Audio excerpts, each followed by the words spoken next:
Meski sempat stres, Mayang kini sudah merasa lebih santai saat dihujat. Mayang mengaku sudah tidak pusing lagi dihujat meski awalnya sempat stres. Diketahui adik mendiang Vanessa Angel, Mayang sering menjadi sasaran hujatan warganet. Tak peduli apakah perbuatan Mayang itu buruk atau baik, tetap menjadi ajang netizen untuk menghujat anak Dodi Sudrajat.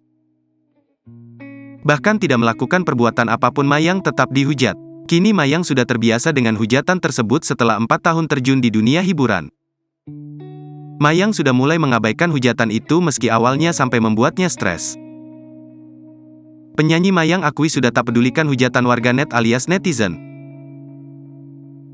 Adik mendiang Vanessa Angel tersebut menyebut, di mata netizen semua yang ia lakukan selalu salah.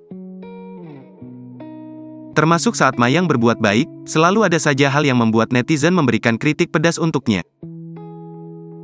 Ditegaskan Mayang, dirinya sudah tak mau ambil pusing dengan komentar netizen tentang dirinya.